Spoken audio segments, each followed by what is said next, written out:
Head over to miniaturemarket.com where they have thousands of board games at discounted prices and you can sign up for product alerts. Hello my friends, it's the Game Boy Geek here. Today, we're on a space station where a bunch of us are students going around in the dark trying to find an anomaly that's trying to take us out. Today, we're looking at this game that's hidden movement where all sides are moving in a hidden way called Anomaly. It's for 2 to 4 players. Let me show you how this works. I'll see you on the other side.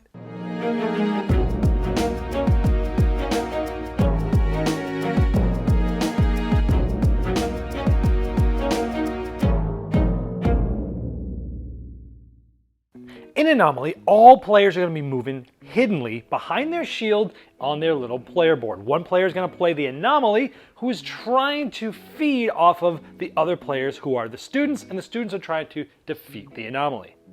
Now the game is played on this board, and at the beginning of the game, the students will give a hint as to which locations they're in, and the Anomaly can track them by using these little figures, like the green player can be in one of these 4, and the orange player is going to be possibly in one of these 4, so you can use those to track them. Now in this health marker, there's a 0 marker, this is the health of the Anomaly, and all of the students collectively. Over the course of the game, the Anomaly can do things to move this down, but the Anomaly might be getting hit by damage as well. The students might be getting hit with damage, and whoever ends up putting their marker on that spot first will lose because they're out of health. Now each player again has their own shield as well. The player aids are really good. It talks about all the different things you can do, what all the different cards do. Again, they have their little board and they're hiding in one of these different zones here. Now at the beginning of the game I told you that the Anomaly gets to know one of the possible places because each player has an identical set of these 9 tracking cards, and where they start, they'll place this. This means that this player has to be on one of these little snow spots, which on this board you can see is right one of these 4 spots here, which is why on the big board the Anomaly put one of these green ones, because this is the green player, in any spot that had that, just like that. So even though we have these markers out here that the Anomaly put, the students don't know where each other are. Now they can talk about it out loud, but the Anomaly will get to hear what's going on, and that's a key part of the game. Now over the course of the game, the Anomaly is trying to feed. Each round, if it doesn't feed on any of these fuel sources, or on any of the students, it will essentially lose a damage once per round. So that's one thing they're also trying to do. And by feeding on the students, you're doing damage to them as well. Now each student will start with a certain amount of cards depending on the amount of players. Now these cards are dual purposed. One side is going to be the side that is used for the students. The other side is the side that's going to be possibly used by the Anomaly. So on a student's turn, the way it works is either any student can go that they want, and then it's the Anomaly's turn, and then you go back and forth. Any student, Anomaly, any student, Anomaly. Now, if a student decides they have 2 basic actions they can do, they can discard any one of these cards to do one of 2 things, either move or track. If you discard them, they just go to a discard pile.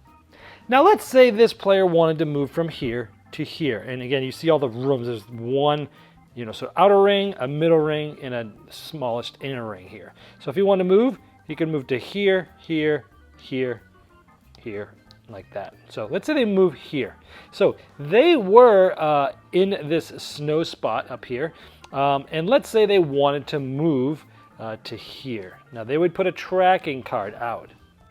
Now this one was already out, so what they'll do is they'll slide this one like this, and they'll place the tracking card of one of the icons of the room that they're in now, just like that. So the Anomaly knows that they were in this one, but now they're in this one. Now if you move another time, what will happen is they will place a card down, this one will come back in their hand, and this will be here. So they can always sort of track where you've been and where you are, but there's only 2 of them out at any given time. So the Anomaly knows it was in the snow, but now it's in the green. So we know it can't be here, but it could have moved. If they were here, it could have moved here, which means we could still be here. This one could have moved from here up to here, saying, oh, this is in the green. This one, now when you move, you have to move. And if it was here, it could have moved into here, and that's legitimate. And so if they were here, they could have moved from here to here. So those are now sort of the 4 spots that it could possibly, that student might be in. Now, and when discarding a card, instead of moving, they can track. What they do is they point to one of these 2 icons and they ask the Anomaly, are you in this? Let's just say this. They said, Anomaly, are you in one of these rooms?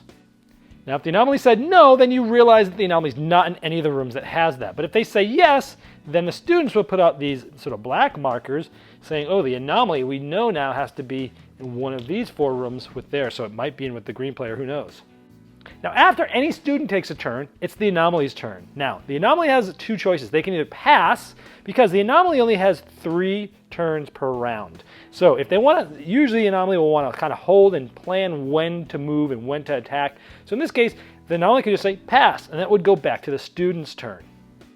So it would go back to the student's turn. Now let's say they want to use, they would have discarded a card last time to do their action, their basic action, but let's say they wanted to use one of these to do the actual action that's on there. Some of them are like this one does a close range double hit, for example, or this one does, a ranged hit. This one does 2 attacks from a ranged hit. This one allows you to put a sensor in a zone that you're in or one next to you. When the anomaly goes through it, they must mention that they've gone through it. So let's say the player plays this one. They're going to try to do a hit between 0 or 1 range. Now what that means is they're going to say where they want to shoot. And let's say they want to shoot in this area. That means that since the green player has to be within 0 or 1, that means the anomaly now knows that the green player has to be in this zone or this zone, and they're shooting here. Now, if the anomaly's there, they have to say, yes, I've gotten hit, and they would go down the health marker. But if they say no, then that player knows that the anomaly is not there, and they could remove this. They could also decide to hit the fuel source, which explodes and hurts everybody in the room. And this would actually take this away. And this is important because remember, once per round, the anomaly has to feed on either a fuel source or a student, or they lose a health. So let's say he's shot in this room and he says, no, I'm not there. So then they know that the anomaly is not there. However, when you use a card for its action, it gets given to the anomaly. Now, the anomaly would have been given just this card, which is this one, but let's just say over the course of the game, the anomaly had some cards in their hand. Now, on the anomaly's turn, again, they can either pass or they can spend one of their 3 actions, but they get to do either a basic action or one of these cards, or both. And that's big because the anomaly wants to sort of wait and skip their turns until a lot of times they can do both a basic action and a special action. Now, one of the basic actions the anomaly can take is move, and they would just simply behind their shield move into one of the adjacent spots where they're at. The other one is they can feed. Those are the 2 basic actions. Now, if the anomaly's in a room with a fuel source, they can feed and say, I'm feeding, and it will just take this and it's gone for the game. But now everyone knows where the anomaly is. But remember, the anomaly needs to feed on either a fuel source or a student once per round, or they lose health at the end. Now let's say the anomaly was here and they fed, and the green player goes, yes, I'm in there. Then obviously everyone knows that the anomaly is right here, and the anomaly knows that the green player's in there, and you've sort of like eliminated all the incorrect places where they were. Now, if they feed on a student, the 0 marker moves towards the students, and if the anomaly had already taken damage, they would move back 1. So it's sort of like a double whammy there. Now, when the anomaly takes an action, again, they can either take a basic action or one of these card actions that they have in their hand, or both, which is great. So they could have moved and or fed and done one of these things. And these cards do all sorts of cool things. Like this one allows you to teleport to any other spot on the board. And once you use these cards as the anomaly, it gets discarded. This one allows you to possess. You basically say what zone you're in, and you can possess one of the students there. You look at their hand of cards, and you get to decide which card is played, which means you actually get that card as well. You could use scent, which is designating any number of zones anywhere on the board, and each student says if, yes, I'm in one of those zones or not. And this is an evolve. Now, evolves are very powerful.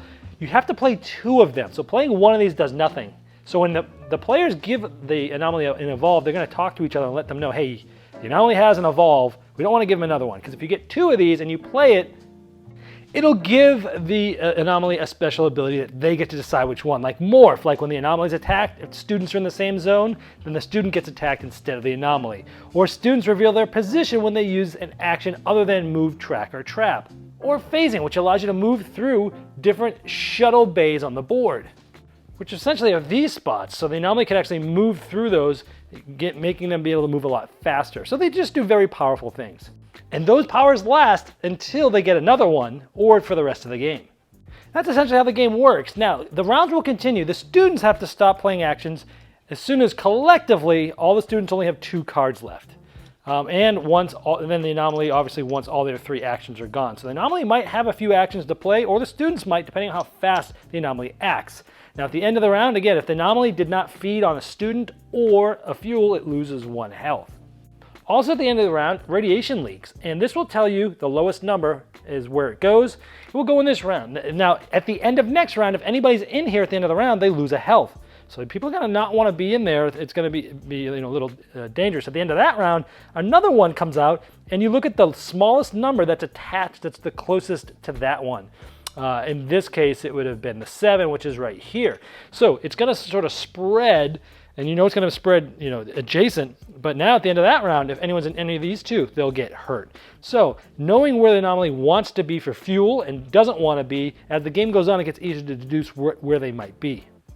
Now, interesting part about this is when either the students or the anomaly get within 1 of basically losing, they get all their actions back. So in this case, if it was the students, each player would draw back up to their card, their card count, depending on the amount of players. If it was the anomaly, they'd get all 3 actions back. So this has an interesting timing of giving them the player that's about to lose a surge to try to hold on to win. And again, whoever ends up getting on this will lose the game. All right, well, there's Anomaly. This game has fantastic artwork on all the cards, on the board. It really draws you in, and Starling Games typically has games that have great art. This is a super tense experience because I love hidden movement games, but the twist here is that everyone is hidden. The Anomaly, and the students. And it's really interesting because the students don't know where anybody else is for sure, just like the Anomaly doesn't. They're like, oh, should I shoot in this room? Jeez, I don't know. One of my students might be there. But you could talk, but the Anomaly is listening to students too. Be like, hey, you know what? Are you in this room? Because I want to shoot there, but I'm afraid you're there. No, I'm not there. But you're giving the Anomaly information. And when you're the Anomaly, you're listening to this go through and you're like, this is cool. They're going to need to give information out loud to try to make their case better. But it's giving the Anomaly information. That's my favorite part, is that everyone is moving in a hidden factor, in a hidden way in this one. I love that. The turn pacing is really cool. It goes student, anomaly, but often the Anomaly will be skipping turns, waiting, trying to wait it out, getting cards from them, and waiting for the right time to strike, because they get to do possibly 2 things on their 1 action. The game has really cool special abilities from the cards, and that those I love that when they play those for something other than just like a move or a scan, they have to give that to an Anomaly that gives the Anomaly an ability. And I love that the very powerful evolves need 2 cards, but if they're able to give that to them, that Anomaly will get a really powerful special ability that's ongoing. Really cool aspect of that, sort of, oh, I'm going to do this powerful thing, but I'm going to give this card to them. Oh, really cool aspect of the game. The tracking cards, where the students are moving, gives information, but you never have perfect information. It's always like, well, they're in one of these 3 or 4 spots, right? And you're trying to figure it out. But the places on the board give you more information. The radiation, where that's leaking, where the fuel is. All of this gives you information as to where they might be going, and it ramps up as the game goes on. I like the Anomaly has to feed once per round. Or they're damaged. So that gives them another piece of information of, well, it likely isn't fed yet. Likely the Anomaly is going to go here, maybe here. And that's a really cool thing. The player aids are really good, and you get to know what both sides' possibilities are with all the cards and things like that. On the negative side, the main board, because of the art so cool and whimsical, it's a little hard to see where exactly the neighboring rooms are. You kind of have to look at your own little board behind your shield for that. Also, I'd say this game is best with 3 or 4 players. 2 players with the variant, it works fine. It works well mechanically. But as the Anomaly, it's much more fun to hear 2 or 3 people talking about what they want to do. That really ratchets up the intrigue. Playing with 2 is fine, it works, but I would recommend this game with 3 or 4 players. So overall, if you're looking for a hidden movement game that has some really fun and interesting things where everybody moves hidden, this is one to check out. If you want a game that's sort of more epic than a 60-minute game, I prefer sort of Whitechapel, Letters from Whitechapel, Spectre Up if you want something super streamlined. But this one brings something new to the table and definitely can stand on its own leg, and that is Anomaly. Did you miss the Game Topper 2.0 Kickstarter? Have no fear, it's not too late to get in on the ultimate gaming accessory. Convert your table into a high-quality gaming table with a fully portable Game Topper system and take advantage of some of the best 3mm premium gaming mats in the industry. New styles, new sizes, and new accessories can be yours. Upgrade every game you play by late backing now at GameToppersLLC.com.